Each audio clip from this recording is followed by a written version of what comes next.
Hello friends, welcome to I study. FCI food corporation of India की ओर से एक एग्ज़ाम कंडक्ट करवाया जा रहा है असिस्टेंट ग्रेड 3 के लिए।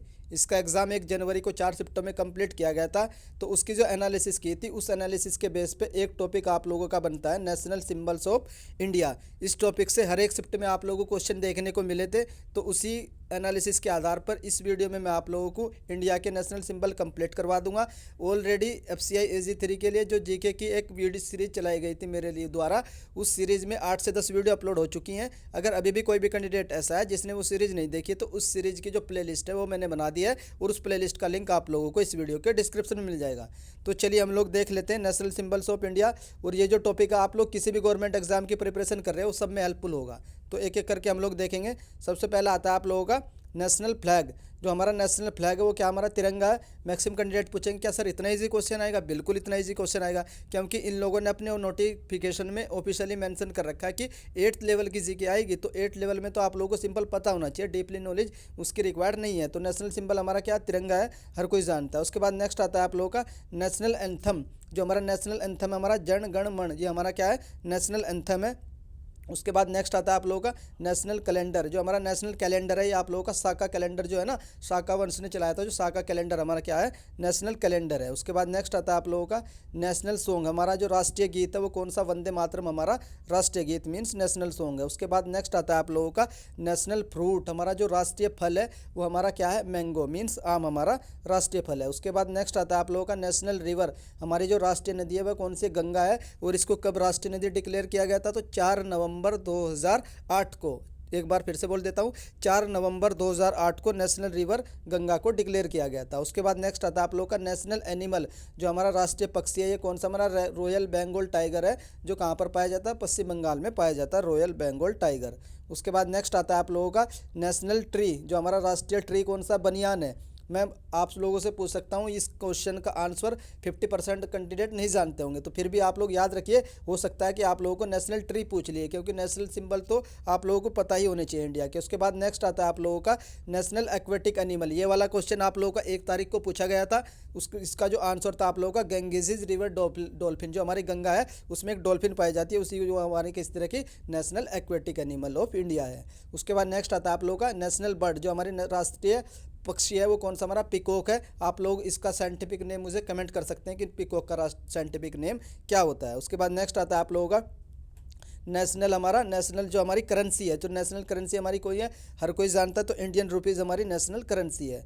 उसके बाद नेक्स्ट आता है आप लोगों का नेशनल, हमारा जो नेशनल रेप्टाइल है। जो हमारा नेशनल रेप्टाइल है ये क्या है हमारा, तो कोबरा हमारा क्या है, नेशनल रेप्टाइल है। उसके बाद नेक्स्ट आता है आप लोगों का नेशनल हेरिटेज एनिमल। जो हमारा नेशनल धरोहर पशु है, नेशनल हेरिटेज, ये हमारा क्या है, ये हमारा इंडियन एलिफेंट है। तो एलिफेंट का भी आप लोग मुझे साइंटिफिक नेम कमेंट करके बताओगे।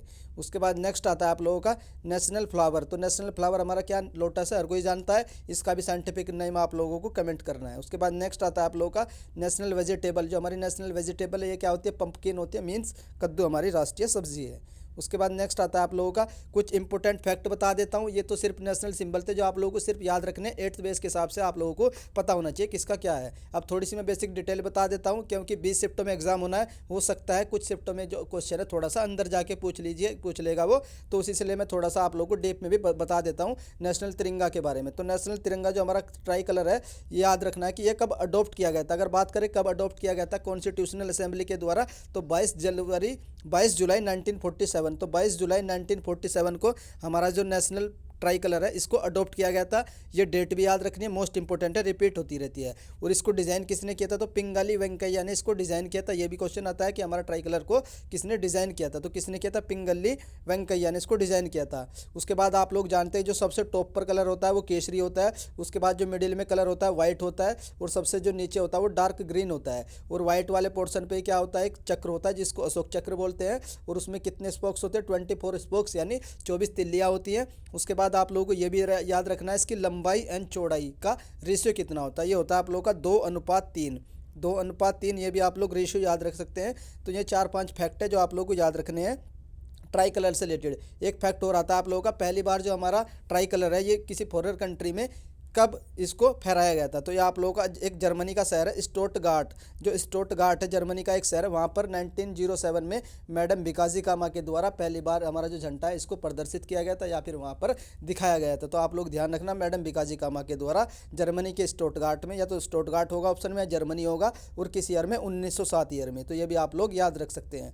उसके बाद नेक्स्ट देख लेते हैं, जो नेशनल कैलेंडर है ये आप लोग जानते हैं साका वाला कैलेंडर है, और इसको कब अडॉप्ट किया गया था ये भी आप लोग याद रखना, 22 मार्च 1957। ये डेट कई बार एसएससी एंड रेलवे के एग्जाम में रिपीट हो चुकी है। उसके बाद ये भी क्वेश्चन आता है कि पहला महीना कौन सा होता है, तो चैत्र का पहला महीना होता है जो हमारा नेशनल कैलेंडर है उसके अकॉर्डिंग। लास्ट मंथ क्या होता है ये आप लोग मुझे कमेंट कर देना, हमारे नेशनल कैलेंडर के अकॉर्डिंग लास्ट मंथ कौन सा होता है। उसके बाद देख लेते हैं जो हमारा नेशनल एंथम है ये हमारा कौन सा है, जन गण मन। तो जो हमारा जन गण मन जो है ये हमारा नेशनल एंथम है, ये तो क्वेश्चन आएगा ही आएगा। उसके बाद हो सकता है कुछ शिफ्टों में थोड़ा सा अंदर जाके पूछ ले, तो क्या डीप में पूछ सकता है, हम सारे फैक्ट देख लेते हैं। The national anthem of India Jana Gana मन, ये ओरिजिनली किस लैंग्वेज में लिखा गया था, तो बंगाली लैंग्वेज में ओरिजिनली लिखा गया था।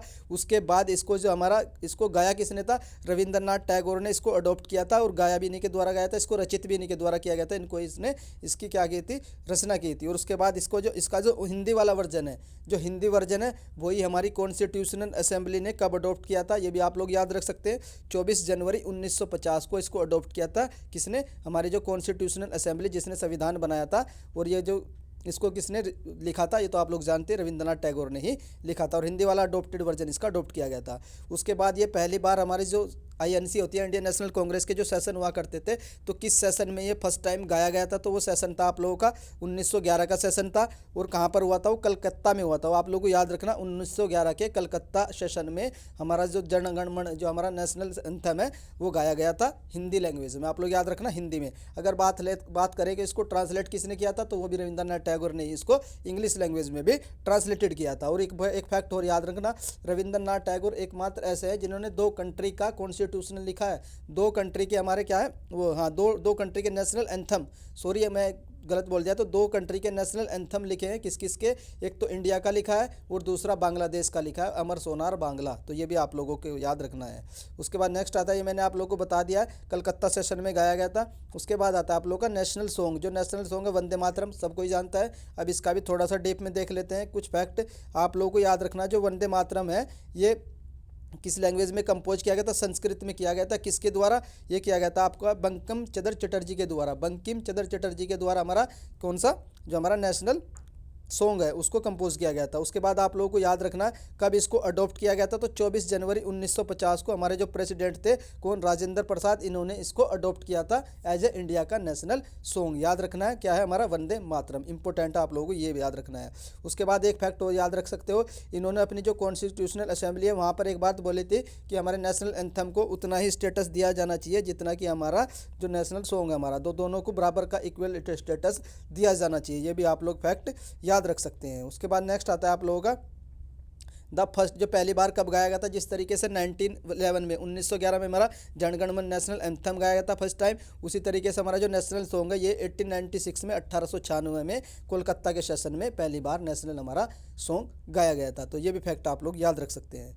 उसके बाद नेक्स्ट आता है आप लोगों का, ये जो नेशनल सॉन्ग है हमारा, तो ये मतलब कहाँ से लिया गया है, तो एक आनंद मठ है, तो आनंद मठ उपन्यास है बंकिम चंद्र चटर्जी का, तो उसी उपन्यास से ये सॉन्ग हमारा लिया गया है। तो बंकिम चंद्र चटर्जी का उपन्यास भी याद रखना आप लोग, कौन सा है उस उपन्यास का नाम है, आनंद मठ। ये भी रिपीटेड क्वेश्चन है। उसके बाद नेक्स्ट आता है आप लोगों का नेशनल करेंसी, तो नेशनल करेंसी कौन सी, हमारी इंडियन रुपीज़, हर कोई जानता है, लेकिन इसके बारे में मैं 1-2 फैक्ट बता देता हूँ। इसका खुद का सिंबल है रह बोलते हैं जिसको, ये 2 तरीके से मिलकर बनाता है, जो हमारा जो लेटर होता है आर उससे भी मिलकर बना होता है, और जो हमारा देवनागरी लिपि का जो रा होता है, तो रा और रे आर इन दोनों से मिलकर डिजाइन हुआ है हमारा जो नेशनल करेंसी सिंबल है। ये भी आप लोग याद रख सकते हैं। और इसको जो सिंबल को किसने डिजाइन किया था ये भी क्वेश्चन आता था, तो उदय कुमार ने, तो डी उदय कुमार ने इसको डिजाइन किया था। और कब डिजाइन किया था, 2010 में, ये भी आता है। तो तीनों याद रखना, 2010 भी याद रखना, उदय कुमार भी याद रखना, और ये मतलब कि आर से बना है, आर और रे दोनों से मिलकर बना है, ये भी याद रखना। उसके बाद नेक्स्ट आता है आप लोगों का नेशनल एनिमल, तो नेशनल एनिमल मैंने आप लोगों को बता रखा है बंगाल टाइगर है। और इसको कब डिक्लेयर किया गया था नेशनल एनिमल, ये आप लोग याद रख सकते हैं 1973 में डिक्लेयर किया गया था। क्योंकि 1972 में कौन सा एक्ट आया था, वाइल्ड लाइफ प्रोटेक्शन एक्ट आया था। तो उसको भी ध्यान रखना कि वाइल्ड लाइफ प्रोटेक्शन एक्ट किस ईयर में आया था, 1972 में आया था। उसके बाद आप लोग याद रखना नेशनल बर्ड हमारा कौन सा है, पिकॉक है। उसके बाद पिकॉक के बारे में याद रख सकते हो, इसको कब डिक्लेयर किया गया था, तो 1963 में पिकॉक को हमारा नेशनल बर्ड डिक्लेयर किया गया था। उसके बाद देख लेते हैं जो हमारी नेशनल रिवर है, जो नेशनल रिवर है वो गंगा है। लेकिन गंगा को नेशनल रिवर कब डिक्लेयर किया गया था, 4 नवंबर 2008 को डिक्लेयर किया गया था।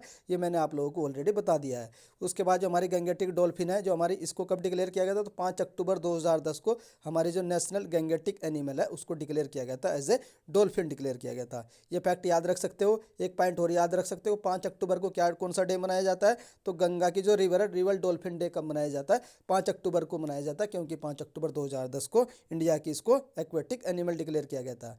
तो ये सारे नेशनल सिंबल थे जो मैंने आप लोगों को लिए करवा दिए हैं। अगर आप लोग अगली वीडियो चाहते हैं तो कमेंट कर दीजिए, सर अगली वीडियो इस टॉपिक पर होनी चाहिए।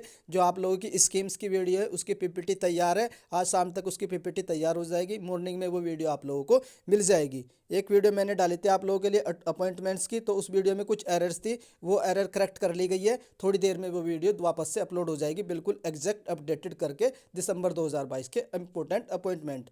बाकी साइंस की वीडियो है वो आज भी आप लोगों को 1-2 वीडियो मिल जाएगी। कुछ कैंडिडेट कह रहे थे कि साइंस की वीडियो सर हिंदी में प्रोवाइड करवा दीजिए, तो 1-2 वीडियो में आप लोगों के लिए साइंस की वीडियो भी प्रोवाइड करवा दूंगा। मैं आप लोगों को बता देता हूँ, साइंस की 10 वीडियो होंगी और उससे बाहर आप लोगों का साइंस का क्वेश्चन नहीं जाएगा। मैं जल्दी से जल्दी वो वीडियो अपलोड कर दूंगा। आप लोग बस हाई स्टडी चैनल को सब्सक्राइब कर लीजिए। वीडियो देखने के लिए धन्यवाद, थैंक यू।